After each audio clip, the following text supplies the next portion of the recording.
It's a lot of work to take this house down. There's something that just happened, and I want to pat ourselves on the back because Ryan Mendoza has received national and international attention because of something that he's doing in Detroit. We said it was a teaser last week, or maybe it was 2 weeks ago. We said it was a teaser that we were very involved in making come to life. We're on Deacon Street in Southwest Detroit, where something absolutely remarkable is going to happen with this home, and you're going to find out it's a Pulsebeattv exclusive. Now, as a realtor, certainly you know the value of homes, and I'm just thinking, as a realtor, what would you say is the value of this particular property?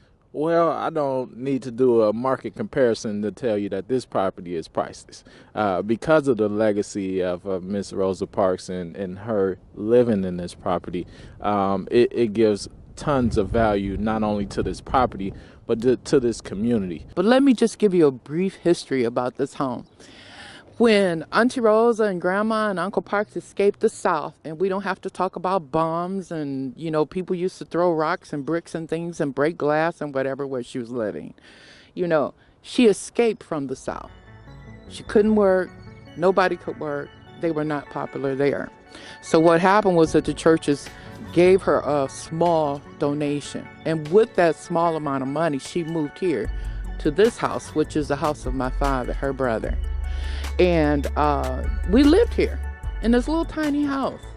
Not only did our parents raise 13 people here, but it's 3 bedrooms, 1 bath, and we just made room. Auntie Rosa, grandmother, Uncle Parks, and we lived here. I'm telling you, it's a historic property. I can't begin to say what the civil rights movement, what she has done for the civil rights movement, for all of us in America, but this is a historic property, and so I'm trying to restore it, you know, so that it can be an educational tool for the future. And we said that we were going to announce something that we were very involved in making come to life, and it is that Ryan Mendoza was introduced to Rosa McCauley, who happens to be the blood relative of Rosa McCauley Parks. And when Rosa left Montgomery, Alabama, Mrs. Parks, and she moved to Detroit, she moved in with her brother Sylvester McCauley on Deacon Street in Southwest Detroit. Now, the home in which she lived, which has become blighted, Ryan Mendoza has deconstructed that home, and he's taking it to Europe. Wait a minute. And he turned it into an art piece. I remember when a house was transported. Was it that house? It was that. Well, now this is the second house. The first house was on Sober. Didn't he transport one too? Yes, he did on. It was to Rotterdam. He did it, and also Belgium. And nothing is hotter or more happening than standing on Stopel Street in front of this deconstructed house. And it has been shipped direct to Europe, where it's on exhibition. Pretty exciting day for us. 2 hours. It's all in the truck. We can close it up, and then we can tell everybody that we did this.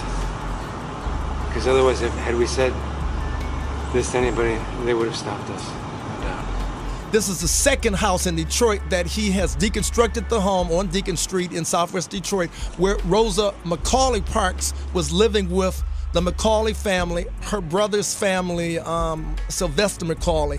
He has deconstructed that home. He is turning it into a monument of international importance, and it's to be celebrated. And he said he really didn't want to do it, but he wanted to know, why did we allow this home that was so historical to become so blighted? This house either gets demolished, and then it's not there anymore for people to talk about the legacy of Rosa Parks, or you refurbish it and rent it out, or I mean, if you want to refurbish, it's going to cost a lot of money, and then you have to see if it's makes any sense for it to be a museum here on the street. And you know, when Rhea came to me and said, you know, could you do something with this house? I said, let's get it over to Europe. Let's sell it to a museum. and let's get money back to the Rosa Parks Foundation, and then everybody wins. So that's what I'm here to do. People might get angry that the black community wasn't able to resolve this thing themselves, and that I should come in and once again remove, as you said, remove a house, that it could be problematic, and that my legacy might be in jeopardy. I wanted to pick it up myself, but then I thought, oh, somebody else will pick it up and keep it here, you know, because during that time when I thought about it, my plate was full and I couldn't right then. But I keep driving by here watching it, and I noticed the other historical house there has been repaired. I said, well, maybe somebody will pick it up.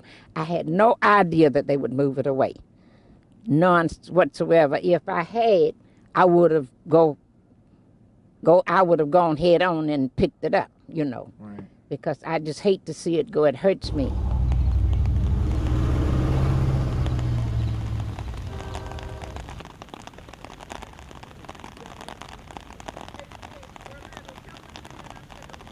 Out of love. That's what it's about. And people in Detroit, they've got to see this. They've got to see it. But this is a new beginning. And people say, oh, you're doing this and you're doing that. This is the beginning of an excellent future. Yep.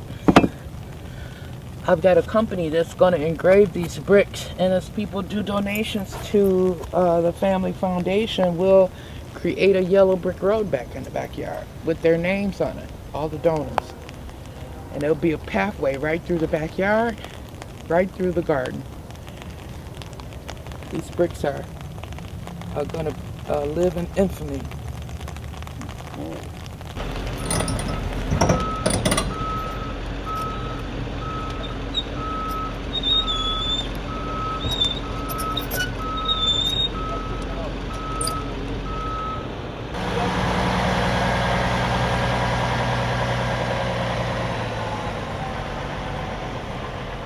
Although the Deacon Street home of Rosa McCauley Parks has been demolished and is no longer here in its physical state, the spirit of Rosa McCauley Parks is going to live on forever.